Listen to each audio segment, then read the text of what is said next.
I was almost arrested because of a Kevin, by user of Arizamal Redditor. This happened a couple months ago.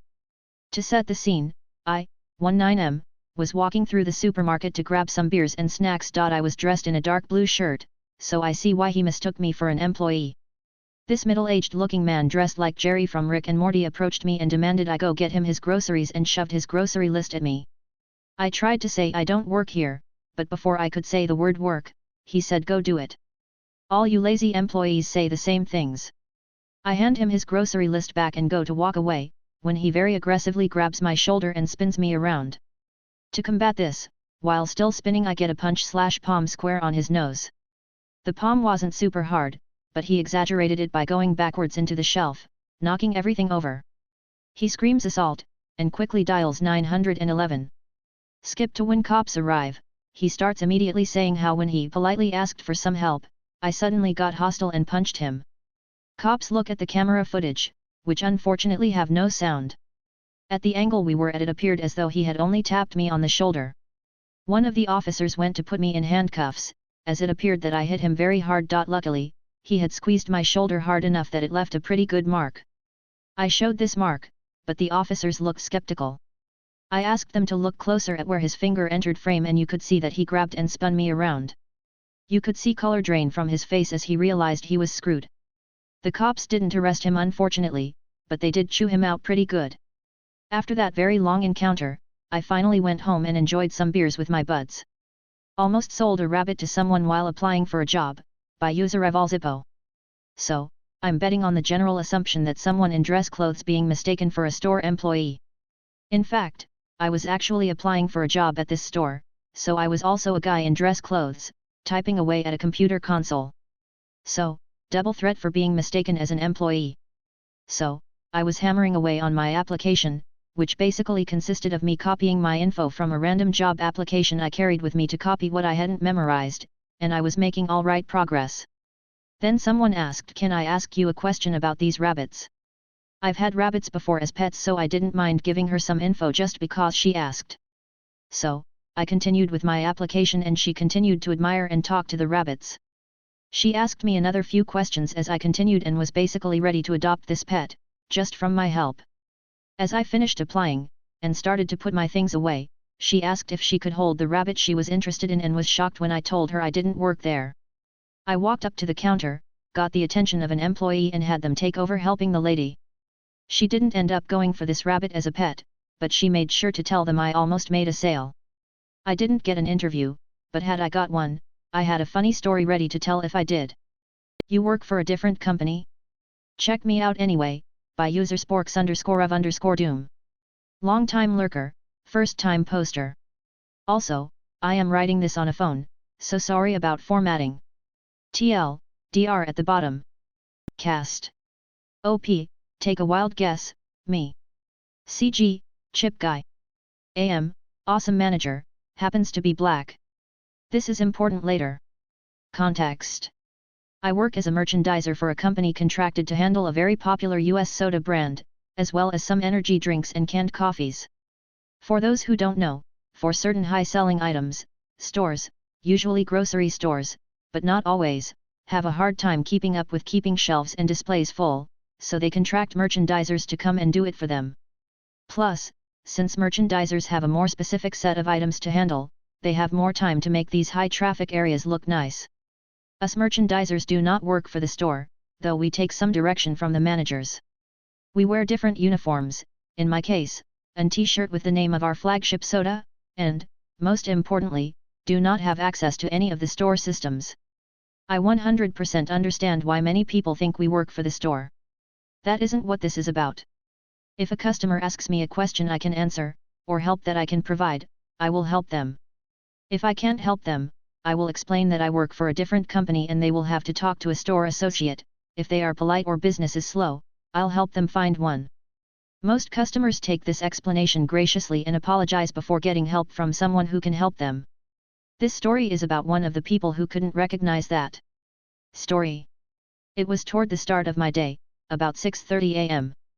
The store opened about the time I got there, and the only customers were a couple of early birds getting a start to their day and night shifters grabbing groceries on their way home. Very few people needed carts.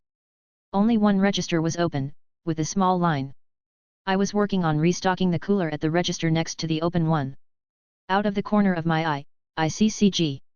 CG was a middle-aged guy with a cart full of chips. This detail isn't important to the story, but it explains the name I gave him. CG walks up to me. CG, I am in a hurry. I need you to open up another register. OP, looks at line of 2 people at the open register. I am sorry, but I work for soda company, not store. The cashier available is very good at her job and will be through the line shortly. CG, I don't have time for that. I need to check out now. Your precious sodas can wait 30 seconds. OP, I am sorry sir, but I work for company. I do not have access to the registers. I can't help you, but she gestures to cashier, who had moved on to the next customer. Can. CG, dumb b. Haven't you learned by now that the customer was always right? Open that register now, or I will get you fired. OP, as I said, I am not a store employee. I do not have access to the computer to check you out. The next register is open, points to other customer packing their things and leaving, and she can help you. CG, are you dumb, UST? I asked you. It is a stupid computer.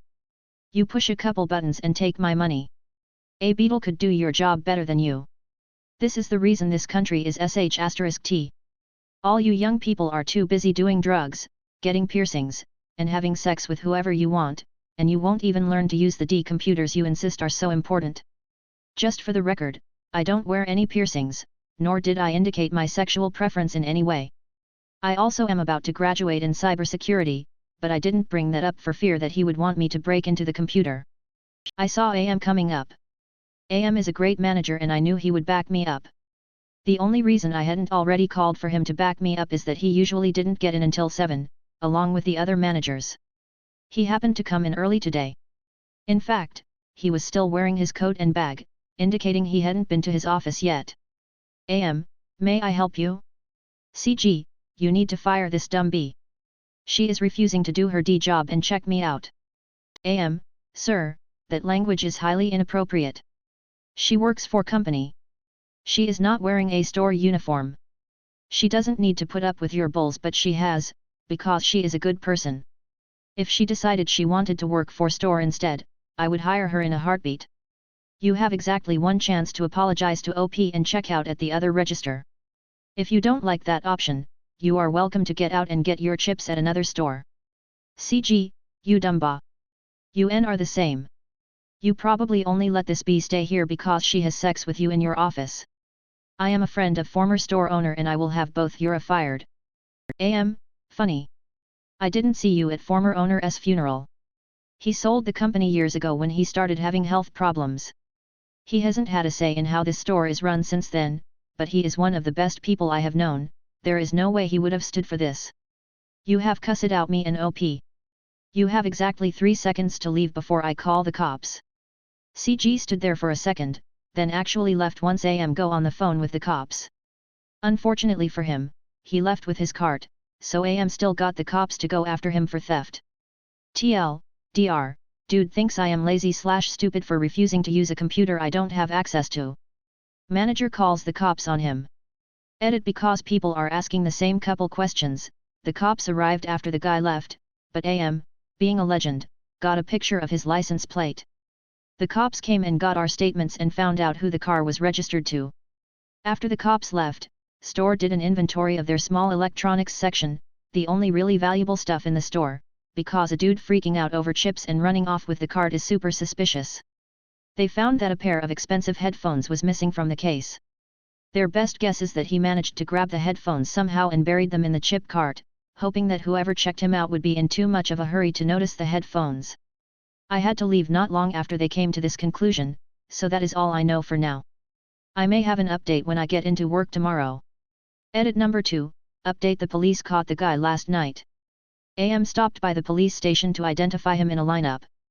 The missing headphones were still in his car, along with all the chips. I said I would testify as a witness if they need it, but I probably won't have to. Also, I fixed formatting, I think. Do I work here or not? By user I am certifiable. I also posted this in /r/IDontWorkHereLady because it fits both, smiley face. This one is kind of different. I was working at Blockbuster as an assistant manager while I was going to school. I would go to classes during the day and work the closing shift. I'm not sure if it was a company or district policy, but they wanted the manager and assistant managers to work a variety of shifts, with each one working at least one opening and one closing shift per week. I had no problem with that, but let the manager know that because of my class schedule, I would only be able to open on the weekend. He was fine with that because no one really wants to open on the weekend anyway. I had been there for about 6 months when we had a manager change. I explained to the new manager about my school schedule and the arrangement with the previous manager. The new manager didn't like that arrangement and wanted his assistant managers to have more flexibility. I told her I understood, but I wasn't going to give up school for this job and gave my 2-week notice. I rarely saw the new manager because she opened on the days that I closed. I worked my normal schedule for the next 2 weeks. A few days before my last day, I looked at the next week's schedule and I was scheduled for my normal schedule. I enjoyed the job. I got paid a little over minimum wage to talk to people about movies and it fit my school schedule. The only reason I was leaving was because the new manager wanting me to be more flexible. I thought that maybe the new manager had changed her mind and was willing to be more flexible. Since I had given my notice, I could have left my uniform on the manager's desk and dropped my key in the return box after locking up the store. But since I enjoyed the job and the schedule I was scheduled fit my schedule, I decided to continue working. The next week, I was still on the schedule. I kept working and I kept getting paid. This happened for about 6 weeks. Then I went in to open the store on a Sunday after being off the previous day. I opened the door and went to turn off the alarm. The alarm said I entered the incorrect code. So I entered it again, same result. After the 3rd attempt the alarm started going off and the police were automatically dispatched. I went out front and to get away from the wailing sirens and to wait for the police to arrive. When the police arrived, I explained the situation and showed them my lanyard and showed them that I had the key to the store. I told the officer, "I do work here, lady." The office wanted to talk to the manager, but since I had only met her the one time I didn't have her number with me, but I explained to the officer where the schedule book was and that it had everyone's number in it. She went in and got the book and called the store manager. I could tell the officer was looking concerned as she was talking to the manager. After she got off the phone she asked me if I wanted to change my story. I said no, that I was just there on my normal shift to open the store. The officer told me that the manager was on her way down, but informed the officer that I used to work there but quit about 6 weeks ago. I nervously laughed and explained the ordeal to the officer. I could tell she didn't believe me until I suggested she look at the schedule. She even commented that I was scheduled for 4 days the upcoming week. The manager finally arrived and talked to the officer. While they were talking, I took off my polo shirt and handed it to manager along with my lanyard and the keys to the store. The manager then looked flabbergasted and asked me who was going to close the store next week. The officer and I looked even more flabbergasted, looked at each other and I replied, "Not me, I don't work here lady." Shot down Karen at Ross, by Usaraj Campbell 86. As a security guard, I often have to deal with customers from stores. Normally it's to get them to leave if they are doing something the store doesn't like, but on this one day I got to tell off an impatient Karen at Ross. So for some backstory, I was stationed as security for a shopping center, and as part of my rounds when I would first clock in, I would check in with the Ross as I was always called in to help them with stopping someone from stealing. On this particular day, the store was packed. I was talking to the loss prevention, LP, person stationed at the door, checking in to see what manager was in charge for the night and seeing how the store had been so far. Out of the corner of my eye, I see 2 ladies standing at the jewelry counter waiting to be helped and glaring at us. LP informs me that he already called someone to help them, but they just hadn't gotten there yet as it was slammed and all hands were needed to ring customers out as the line was almost out the door, it was so long. As we are finishing up our talk, which was only maybe 3 minutes at most, I turned to walk out the door to finish my rounds when Karen suddenly yells towards me, "Excuse me. I need some help here." In a very rude tone. Not missing a beat, I turn around and look at her.